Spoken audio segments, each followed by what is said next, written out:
Good afternoon to you on this 21st day of Level 4 lockdown in South Africa. My name is Mark Long, rector of the parish of St Andrew in Newlands, Cape Town. Today's Eucharist readings come from Acts and amazingly not John today, but Luke. And we have Ascension Day to thank for that change. Both the Acts and Luke reading reflect the ascension of Jesus. Both record him blessing his disciples and then disappearing from sight. Both accounts are written by the same writer, and there are some small differences in the two stories. Probably nothing particularly significant for today. But I find Joan Chittister, who I may have mentioned before, a hugely helpful writer in the terms of the insights she gives to ancient texts.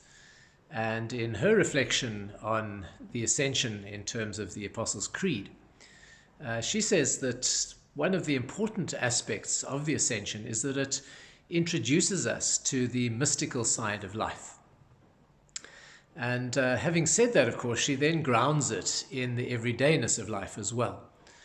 So in one level, it's that point where the Jesus of history, in fact, becomes the Christ of faith. It's where Jesus, who limited through incarnation to a specific geographical space and time in history, is actually removed from that, from the limits of this life into the limitlessness of life in the fullness of God. And so there's space there for us to reflect a little on perhaps how we understand that change ourselves as we, along with relating to the Spirit of God, in terms of actual relationship to Jesus, we relate to Jesus as the Christ of faith, rather than the person of history. Although obviously reading the Gospels gives us a wonderful insight into the Jesus of history and all that he taught and all that we hold to. Joan Chittister, having reflected on the mysticism or the mystical nature of life that the Ascension calls us to, bases it through contemplation, saying that it calls us to the contemplative life.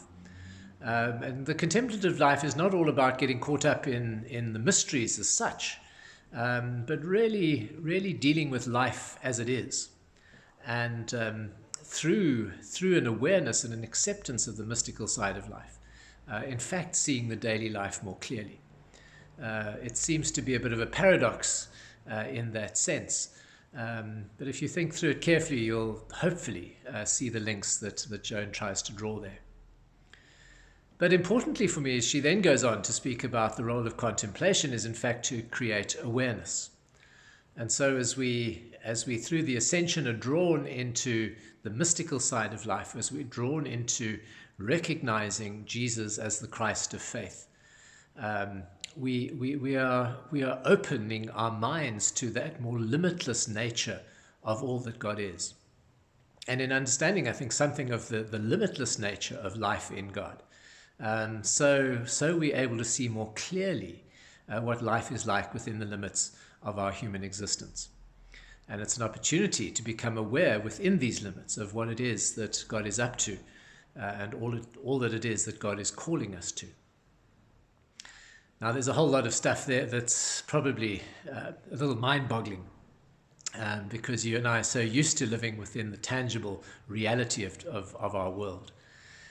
But actually, there is more to life than just the life that we experience. Pierre de Teilhard de Chardin, and I never get that pronunciation right, he made the important statement that we are spiritual beings having a human experience, rather than human beings having a spiritual experience, which is, I think, more often how we define our experience of life.